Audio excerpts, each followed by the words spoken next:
Ça, c'est une chose que les mamans, d'abord, plus que personne d'autre au monde, atteignent de façon naturelle. Donner à son enfant au-delà de tout ce qu'il peut nous rapporter. Donner. Par la nature même de cet élan. Et les pères apprennent ça avec le temps. Mais cette dimension du don gratuit, c'est difficile. Spirituellement, c'est extrêmement difficile. Et donc, c'est un travail, c'est un effort, c'est un djihad de l'amour, c'est la centralité de cet amour-là. Et qui nous fait à un moment donné regarder la nature différemment. Et à un moment donné, comprendre que pour aimer, il faut de la discipline, il faut des signes. Raison pour laquelle il y a des piliers dans la tradition musulmane, il y a une discipline. Il n'y a pas de spiritualité qui parle d'amour sans qu'il y ait une discipline. Pourquoi ? Parce que te laisser aller au naturel, contrairement à ce que tu crois, c'est pas approfondir l'amour, c'est de garder superficiel. En d'autres termes, c'est la discipline qui approfondit l'amour. Pourquoi prie-t-on 5 fois par jour ? Pourquoi va-t-on jeûner pendant 1 mois ? C'est des actes de discipline personnelle. C'est travailler sur sa nature pour trouver le spirituel et dans le spirituel chercher l'amour. Je jeûne quand personne me voit, parce que personne ne me voit mais qu'il le sait, et que j'ai envie de lui dire au Très-Haut, je t'aime au-delà de tout ce que les gens voient. Je t'aime au-delà de tout ce que les gens voient, parce que toi tu sais, et eux ne savent pas, et moi-même des fois je ne sais pas. Donc dans cette dimension, c'est vraiment tout un travail sur lequel chacun d'entre nous doit effectivement comprendre que les normes que nous avons, les règles que nous avons, ce que nous avons comme règle dans notre vie quotidienne, la pratique du jeûne, la pratique de la prière, la pratique même avec l'argent, c'est des signes, ça. C'est aussi des signes, mais c'est vrai. Comment le droit du pauvre sur votre argent, c'est pas simplement je dois lui donner. Parce qu'en même temps, regardez bien, regardez le lien, en même temps que par ordre de divin, vous devez donner de votre argent en termes liquides 2,5%. Vous devez, haqqun ma'loum, vous devez le donner. En même temps qu'il y a ça sur le devoir d'exigence de donner aux pauvres, d'un autre côté, vous avez le prophète qui dit à Dieu, Allahumma nas'aluka hubbal masakin. Dieu, nous te demandons l'amour des pauvres, d'être aimé par eux et de les aimer. En d'autres termes, je sais que je dois, je veux leur amour, je veux les aimer. Donne-moi la force de les aimer au-delà de ce que je leur dois. Mais en d'autres termes, voyez bien le lien. Je leur dois et je les aime. Et ma quête de leur amour me fera comprendre ce que je leur dois. Parce qu'on ne donne jamais ce que l'on doit aussi bien que quand on aime. On ne donne jamais ce que l'on doit aussi bien que quand on aime. Et je vais vous dire une chose. Vous allez vous rendre compte qu'il y a des gens, ils vous donnent des choses. Vous sentez que c'est ce qu'ils vous doivent. Mais la façon dont il vous le donne, vous savez que c'est dû et c'est pas aimé. Et il y en a d'autres, ils vous le donnent et vous sentez dans ce qu'ils vous doivent qu'il y a plus d'amour que dû. Et quand il y a plus d'amour que dû, le dû s'envoie, l'amour reste. Oui, il y en a certains, ils vont à l'hôpital rencontrer les gens parce qu'ils doivent. Et toute la démarche, on sent qu'ils doivent. Et il y a des gens qui le font avec le cœur du devoir et non pas le devoir avant le cœur. Donc ici, je termine simplement par cela, ce travail-là, de beaucoup réfléchir à toute cette dimension qui nous nourrit pendant la jeunesse. C'est naturel, ça vient. Il faut l'accepter pour ce que c'est et comprendre de ce que c'est pendant la jeunesse que les enseignements. Et de comprendre que l'amour est essentiel. C'est vraiment ce qui nous lie au divin. Et nous prions parce que nous l'aimons. Et nous jeûnons parce que nous l'aimons.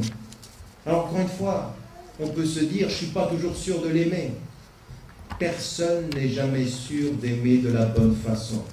Mais au lieu de cesser d'aimer ou d'aimer mal, donnons-nous le respect des conditions du bel amour. Et le respect du bel amour, c'est une discipline personnelle. C'est un travail sur son cœur. C'est de se questionner, de questionner ses intentions. Vous voyez ce que je veux dire? Ne pas cesser d'être là parce qu'on doute, mais au nom du doute, mieux être là. Mieux s'engager à la prière, mieux s'engager au jeûne, mieux s'engager au dialogue, mieux s'engager dans les signes. Il y a une chose qui est vraie, je le dis dans un texte sur lequel j'ai travaillé pendant des années en fait.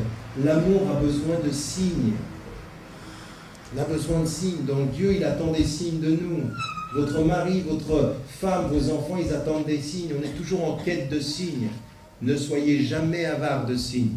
Ne soyez jamais avare de signes. Dites-les, exprimez-les. Pas en jouant, pas en faisant semblant, sincèrement, profondément. Dire les signes, traduire les choses aux gens, dire qu'on les aime. Le prophète sallam, qui a quelqu'un à côté de lui qui lui dit j'aime cet homme, va lui dire à Mu'az ibn Jabal. Mu'az ibn Jabal, c'était un compagnon qui était le plus élevé dans la connaissance de la loi. Et à la fin d'une prière, le prophète sallam, il lui dit je t'aime, il faut que tu saches que je t'aime. Toutes tes compétences légales, je peux les reconnaître, mais ton cœur, je l'aime. Ton cœur, je l'aime. Et ça, c'est des choses qu'il faut se dire.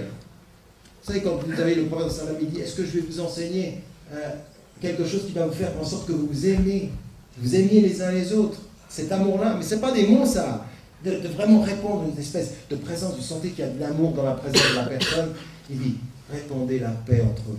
Je dis, faites la paix, simplement que vous fassiez la paix entre les gens. Vous dites salam alaykoum, que vous dites paix soit sur toi, que la paix t'accompagne. Un geste, une main, une caresse, c'est de l'amour, ça. Et il faut le dire. Et le prophète sallam, il dit dites-le. Ne soyez pas une communauté d'automates. Ne soyez pas une communauté qui fait semblant de ne pas juger et qui n'arrête pas de juger. Parce qu'alors nous, on est des champions. Nous, on ne juge personne, on a jugé tout le monde avant. Mais au nom d'assumer ces jugements et de les dépasser par l'amour. Elle dit non, mais bien sûr que je te juge, bien sûr que ce que je vois, ça ne me plaît pas, bien sûr que je vais t'accompagner, mais tu vas m'avoir à côté de toi dans le jugement, mais mon amour va dépasser ça. Mais ne me demande pas au nom de mon amour de ne pas te juger. Ne me demande pas de me priver de ma conscience. Ma conscience, elle est là. Mon cœur doit être au-delà de ma conscience, mais ma conscience, si je t'aime, elle doit rester là. Parce que ma conscience, c'est ce qui permet d'être mieux avec mon amour. Et ceux qui... Vous savez, quand moi, j'entends quelqu'un qui vient vers moi et qui me dit « Moi, je t'accepte comme tu es », je dis « Mais t'es inutile, en fait. » Ah oui. Si tu m'acceptes comme je suis. Toi, t'es pas là pour ça.